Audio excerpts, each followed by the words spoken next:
"Sir, I need you to move to seat 32B," she said. Her tone clipped, her eyes indifferent, as if the man in front of her was just another mistake on a flight manifest. Not a Marine with a shattered knee.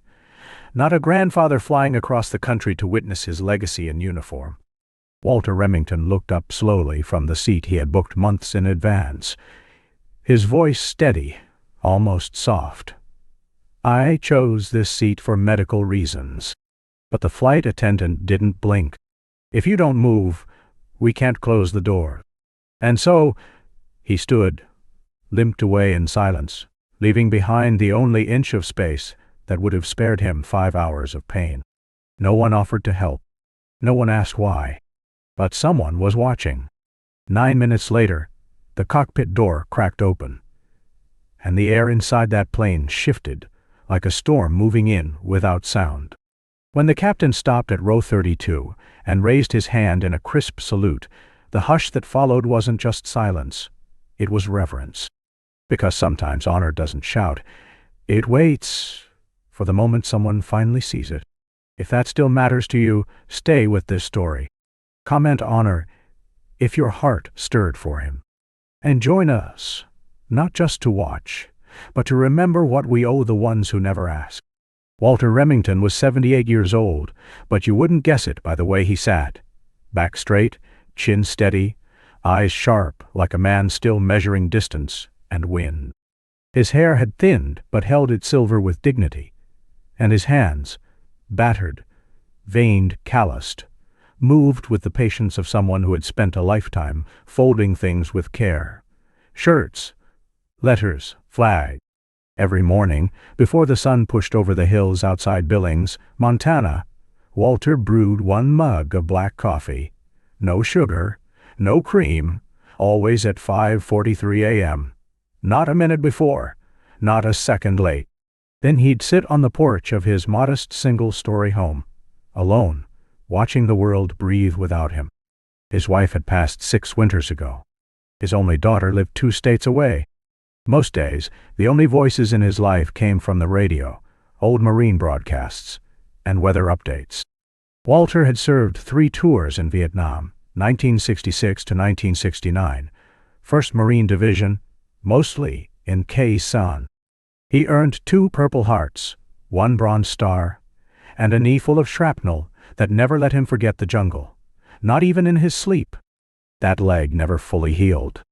It stiffened in the cold and screamed during rainstorms, but he never asked for more than a stable chair and a bit of space to stretch.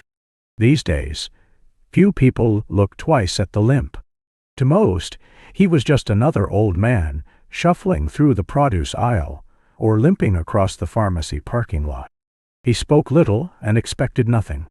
Even the neighbors, young, busy, distracted, seldom waved back. When his granddaughter was accepted into the U.S. Naval Academy, Walter didn't hesitate. He booked the flight to Annapolis 3 months in advance, choosing seat 14C. Aisle, extra legroom, just enough to spare that knee from locking up midair.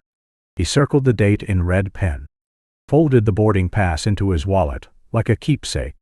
That morning, at the airport, he arrived 2 hours early, sat quietly at gate 27 with his duffel at his feet, his hands folded exactly the way they used to in uniform. Most people passed him without a glance. But one flight attendant, sharp suit, sharper eyes, glanced at him once, then again, and frowned. The boarding call came early, but Walter moved with no urgency. His was a pace honed by habit and injury.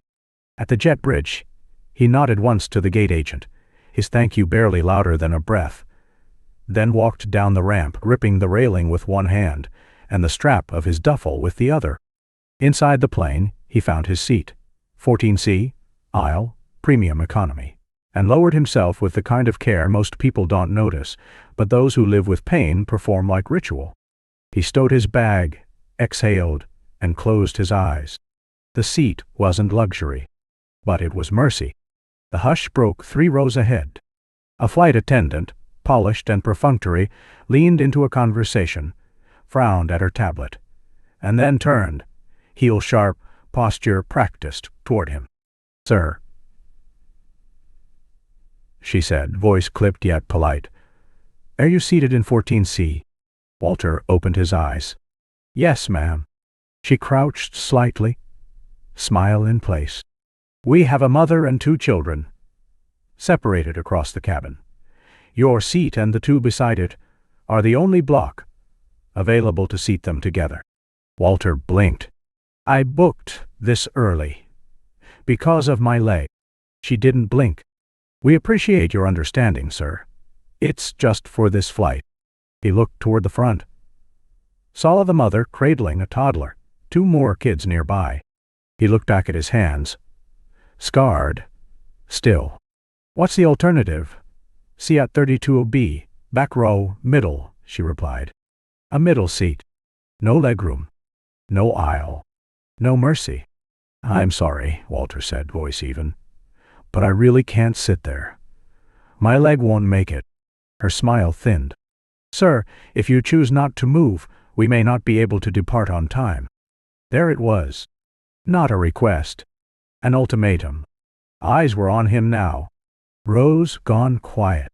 Passengers watching not out of concern, but with the expectant tension of a scene they didn't want to be part of. The old man refusing to help. The problem. His jaw clenched. His grip on the armrest tightened. But he didn't raise his voice. Didn't plead. Didn't name the battles he'd limped through or the blood he'd left in foreign soil. Instead, he unbuckled his belt, stood slowly, and said, "Name's Walter Remington. Staff Sergeant, United States Marine Corps, retired. I'd like it noted that I gave up a medically necessary seat under pressure." Then he turned and walked. No one stood. No one offered a word.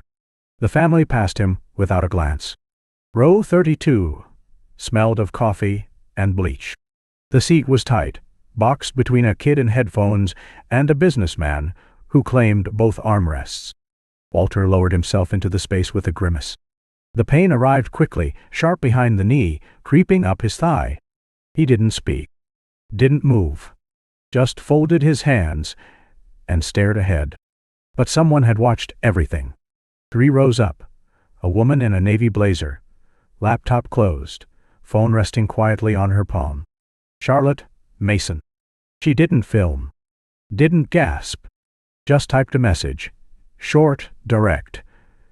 To a friend in customer relations. Veteran removed from seat 14C, despite medical need. Now in 32OB. Flight crew dismissive. Please escalate. She hit send. Then set her phone down. The plane hummed around her. But something had shifted. And when the cockpit door finally opened, the air changed. The cockpit door opened with a hiss soft enough to miss, unless you'd been waiting for it. The captain stepped out, not in haste, not with anger, but with a kind of deliberate calm that silences a room before the voice arrives. His uniform was pristine.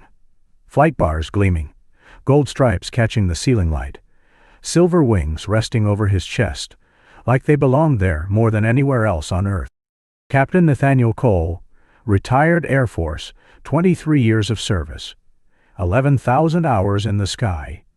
He didn't walk so much as move with gravity, as if the floor itself recognized his rank and adjusted its balance to match. He didn't speak, didn't scan the rows for approval. He simply turned to the senior flight attendant, standing rigid by the galley wall, and asked, "Who moved him?" Her mouth parted, but no words came. She raised a trembling hand and pointed to the back. The captain gave a single nod. No judgment, no theatrics, just purpose forged from something older than policy. The cabin hushed. Phones lowered. Even the air slowed in the vents. Row by row, as he passed, passengers shifted, shoulders straightening, eyes lowering, as though remembering suddenly who they had once admired in their fathers or grandfathers. Walter, hunched in 32OB, flinched at the silhouette in his periphery, then turned, and his breath caught. The lines on his face deepened, not from fear but recognition. The captain stood at attention, eyes locked on the man with the shattered knee, and without hesitation he raised his right hand into a crisp, formal salute. Not a sound followed. Even the hum of the engine seemed to pause.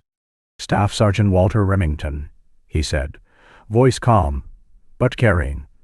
"On behalf of Transcontinental Airlines, and as a fellow serviceman, I offer you my deepest apologies." Walter blinked, as if waking from some private fog.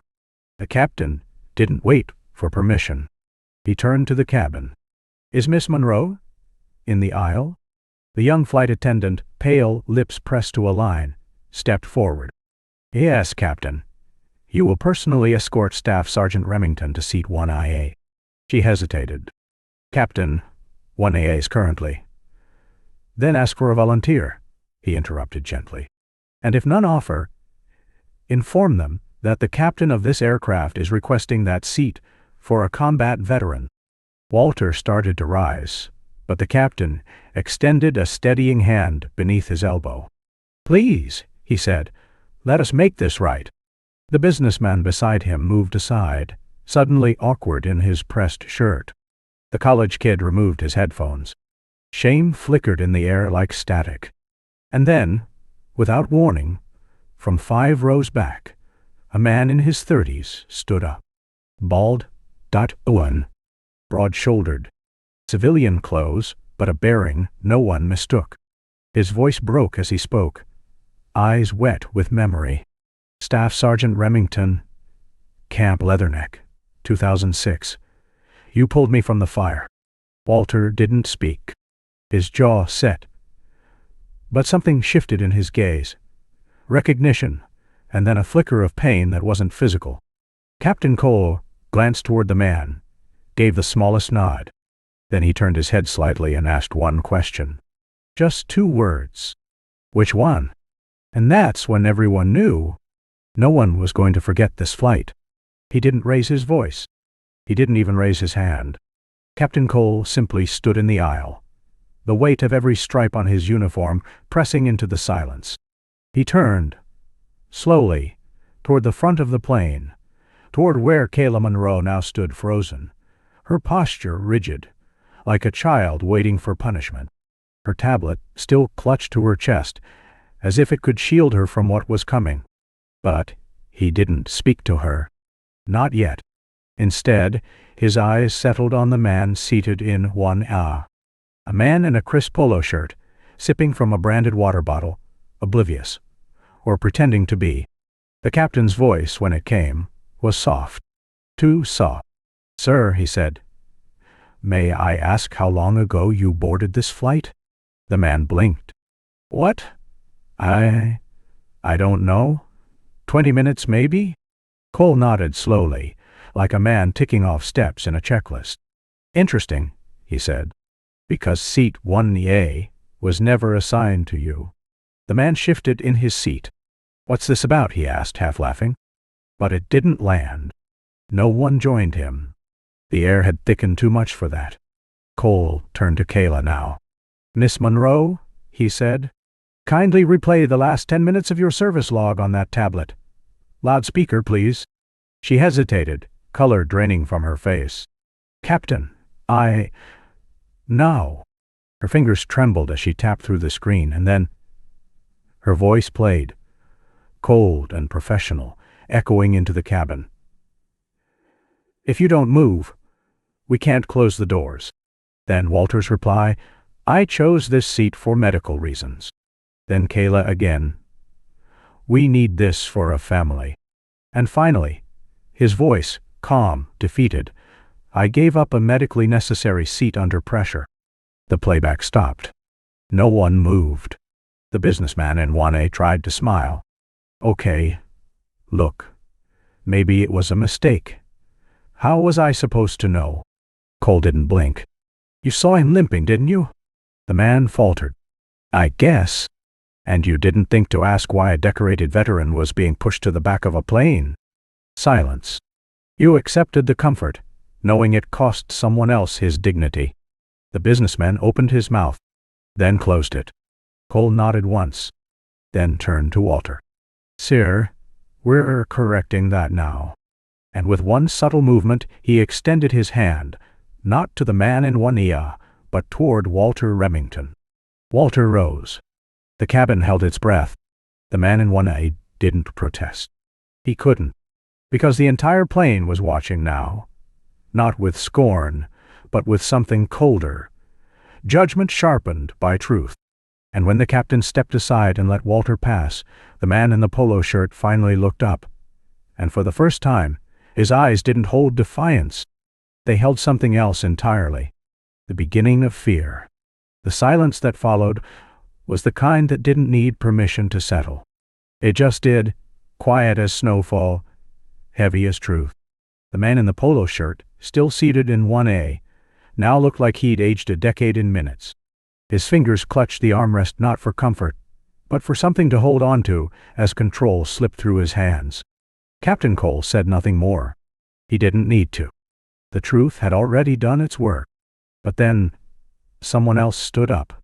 3 rows behind, Charlotte Hayes rose, blazer pressed, voice steady. "I witnessed the whole thing," she said, facing the cabin, then turned to the captain. "The moment the old man boarded, the way he was treated, I reported it to Airline HQ before we even took off. They've responded." She held up her phone, the screen glowing in the dim cabin light. It showed a live message from Transcontinental Airlines Operations Command. "Confirm. Seat reassignment of medically documented veteran was improper. Crew conduct under review. Elevate response immediately." The cabin stirred. No gasps, no outrage, just the stillness of people realizing they'd been complicit by doing nothing. The flight attendant, Kayla's face drained of color. The man in 1A tried to speak. "I didn't know. I thought he was just..." But his voice cracked mid-sentence, swallowed by the weight of the moment. His shoulders folded in. Eyes darted around, looking for an ally. Found none. Then came the final crack in his facade. He turned to Walter and mumbled, "Sir, I didn't mean to. I wasn't trying to." But Walter didn't answer. He simply looked at him. No anger, no pity, just a gaze forged in places colder than this, in times harder than this. And somehow, that silence was louder than any accusation. From the rear, the head purser stepped forward. An older woman in her 50s, hair tied back, eyes sharp. She whispered something into her radio. Moments later, a uniformed officer from airport security appeared at the cabin door. No dramatics. No raised voices. Just procedure. Quietly, efficiently, he walked to seat 1R. The officer leaned down. "Sir, I need you to come with me. There's been a formal incident report filed. Your cooperation is required." The man paled. "But I didn't break any law." The officer didn't argue. He simply waited. And when the man finally stood, it was without resistance, his step small, unsure. Like a man walking out of a fog he created but could no longer see through. As he moved down the aisle, passengers turned away, not in fear, but in shame. A few bowed their heads. Someone muttered. "We should Vev," said something. And when the man passed Kayla, she didn't move, didn't meet his eyes. He kept walking. Back at 1A, Walter stood now, not with triumph, but with quiet gravity.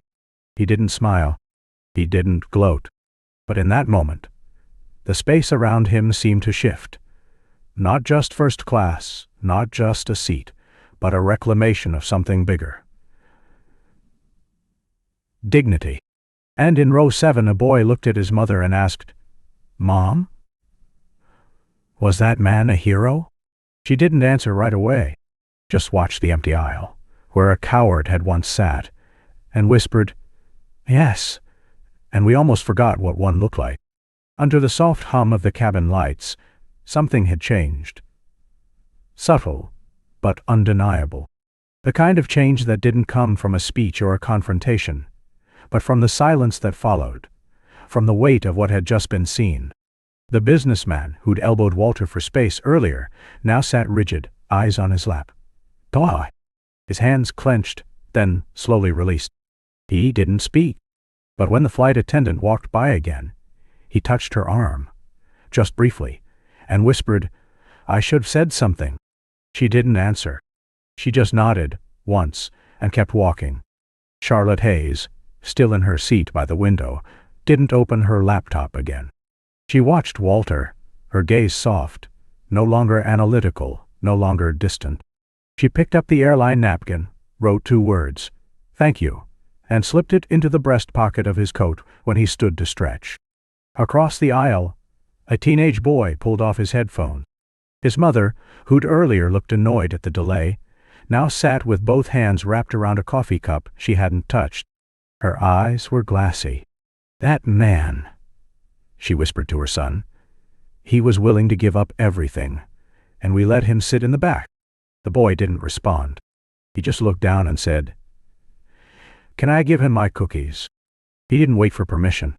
Walked quietly up the aisle, handed Walter the small foil-wrapped pack with both hands, and said, barely above a whisper,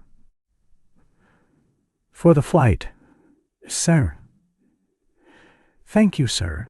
Walter didn't smile, didn't speak, just nodded, gently, and took them like they were something sacred. No applause, no grand apology, just gestures. Small things, honest things. Later, during beverage service, the older flight attendant, Arlene, came to his row without the cart. She held a warm cup of coffee, poured just the way he liked it.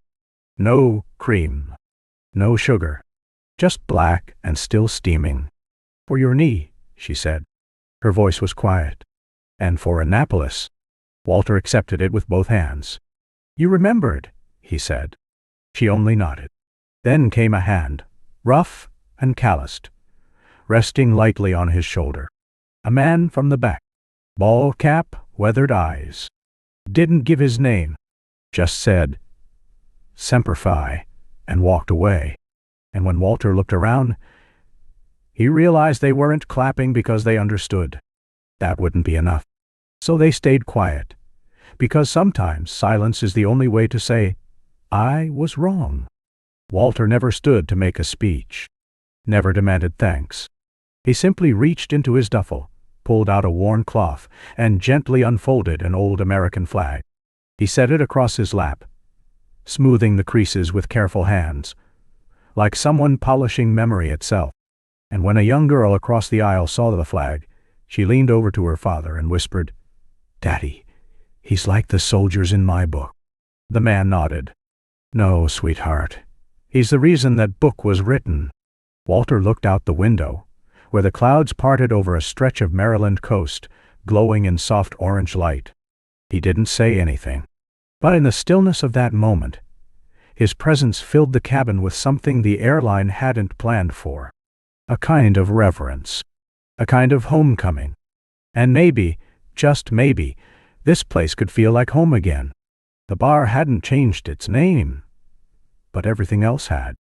The dusty corner where Walter used to sit, barely noticed, was now framed in soft light, like a shrine someone had quietly built.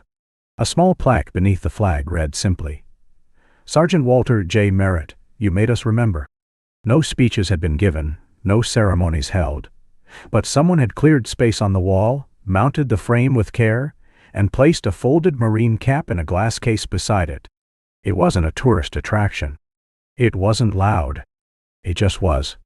They'd added a new shelf above the liquor bottles, one holding an old photo of Walter in uniform, taken decades earlier, his eyes squinting into sun, young but already worn. Under it, a laminated letter from a local high school student who'd heard the story and written, "I used to walk past veterans without thinking. I won't do that again. I promise." The bartender never pointed it out. But when people asked about it, he'd nod toward the photo, say nothing, and let the silence explain. Walter never returned to that bar. He didn't need to. His presence lingered in the quiet, in the way the staff now paused before rushing a guest, in the way the flag outside no longer hung tattered in the wind. Someone had replaced it, stitched it down by hand. It never flapped out of sync again. What changed wasn't law or policy. It was people. A group of teenagers from the community college came by one morning, holding a care package, and asking if they could speak to Mr. Merritt. They'd read about him online. An article that started as a blog post, then a thread, then a movement. One of them wore his grandfather's navy pin. Another simply brought a chair, sat beside Walter's porch, and said, "Can I just listen?" Walter didn't say much. He didn't need to. The way he poured coffee, slow and steady. The way he nodded once when the boy asked about the patch on his sleeve. The way he looked out toward the hills, as if watching a horizon only he could still see. Charlotte, who had never intended to write anything beyond a few lines, had found her inbox flooded. Hundreds of messages from readers, soldiers, strangers, all saying the same thing. "We forgot. Thank you for helping us remember." One woman wrote, "I told my son about Sergeant Merritt before bed last night. He asked if he could meet him. I said maybe, if he learns to carry respect the way a soldier carries a flag." The town didn't become perfect overnight, but it was quieter now, gentler. And sometimes, late in the day, when the wind shifted and the shadows lengthened across the gravel roads, a boy riding by on his bike would tip his cap toward a porch, and a man in a brown jacket would raise 2 fingers from his coffee cup, say nothing, and return to the stillness. They met at the diner 2 towns over, not by plan, but by rhythm. Same booth. Same hour. Same waitress who knew not to interrupt. The sun had just begun to lean westward, casting soft golden rectangles across the floor tiles. The jukebox in the corner, long broken, hummed to life without asking, and from it drifted a song that neither man had requested, but both remembered. Walter sat first, back straight, hat in his lap, eyes on the window. A few minutes later, Cole slid into the other side. No words, just the quiet thud of boots against linoleum. 2 mugs arrived. Black coffee. No cream. No sugar. For a long time, the only sound was the creak of the leather seat under shifting weight, and the clink of a spoon circling slow inside ceramic. Then, finally, Cole broke the silence. Not loud, not dramatic, just, "Enough." "You okay, old man?" Walter didn't look at him, just ran a thumb along the handle of his mug and said, "Didn't think I'd need you again." Cole's eyes didn't move. "You didn't," he replied. "But I needed you." It wasn't an apology. It wasn't forgiveness. It was something older, truer. Across the table, Cole reached into his coat pocket and pulled out the faded photograph, the same one from the bar, now backed with cardboard and sealed in clear plastic. He slid it across the table slowly, letting it rest at Walter's fingertips. "They're putting this in the hall at the base, under Legacy." Walter didn't touch it right away, just looked at it the way someone looks at a sky before rain, quiet, bracing, expectant. A waitress passed by and refilled their mugs. Still no cream. Still no sugar. Outside, a father and son crossed the parking lot, the boy bouncing with some story, the man nodding absently, but still listening. Walter followed them with his eyes until they disappeared behind the gas station sign. Then he turned back. "I heard you're training the new ones," he said. Cole nodded, trying not to screw them up. A faint smile pulled at the corner of Walter's mouth. Not wide, not long, just enough to catch the light. Then he reached into his bag and pulled out a small tin box, the kind that once held bandages or tobacco. Inside was a single insignia, Marine Forces Special Operations Command. Worn, jewel, dented, painted, clean. He placed it on the table between them. "You gave me this," Walter said. 53 years ago." Cole blinked. "You kept it?" Walter finally met his son's eyes. I never stopped carrying it. There was no handshake, no embrace. Just the sound of two men finishing coffee beneath the same silence that had always bound them, thin but unbreakable. As the sun dipped lower, their shadows stretched across the tile in perfect symmetry. And when they stood, at the same time, without a word, it wasn't for ceremony. It was simply time to go. Two men, one bond, unspoken, undone, unshaken. It began not with a ceremony, but with silence, an echo that slipped from the walls of that small-town diner and settled into the seams of daily life. In the barbershop on 5th Street, someone quietly removed a faded celebrity poster and replaced it with a photo of Walter Remington. No frame, no label. Just him, seated by the window, hands folded, eyes steady. A man in uniform, not from a magazine, but from memory. At the elementary school library, a teacher pulled down a shelf of outdated encyclopedias and, without a word, filled it with handwritten letters from veterans. One letter, stained with age and fingerprints, ended simply. He never asked to be remembered. That's why we should. The story of Walter's quiet stand, how he never raised his voice, never asked for justice, but still received it, spread softly, almost reverently. Teenagers began nodding to elderly men they once passed by without seeing. A scout troop replaced a tattered flag on Main Street. A young girl saw a homeless veteran near the church steps and, instead of turning away, sat beside him until someone came with coffee. Colby Remington never once recounted what happened that night. But people who saw him, who heard the way his voice lowered when someone said his father's name, began telling the story for him. A college journalism student wrote a piece titled "The Dignity That Stayed Seated." It was picked up by the local paper and quietly taped inside every bus stop shelter in town. Not to impress, just to remember. Inside the town library, a child asked why there was a candle always lit near the flagpole. The librarian simply pointed to a wooden plaque. It read, "For those who never asked to be saluted, but stood anyway." And one autumn morning, as leaves rustled like whispers through the streets, a boy walking to school stopped in front of the cafe. He didn't speak. He didn't take a picture. He just looked at the empty chair by the window, the one no one ever sat in anymore, and stood still, backpack hanging loose, hand raised in silent salute. No one told him to. Some things don't need telling. Because when a man like Walter Remington chooses silence over spectacle, the world, slowly, learns to listen. The old bell above the cafe door didn't ring. It just swayed. Inside, every chair was taken, except one. The same chair. By the window. A small flag, neatly folded, rested on its seat. No sign. No frame. Just fabric. And memory. Walter Remington stood by the counter, eyes soft, spine straight. The boy beside him asked, "Did it hurt?" Walter smiled. "Almost not at all. Only when they forgot," he said. And with that he turned, no applause, no farewell, and walked out into the morning light, where even the wind held its breath. No one followed.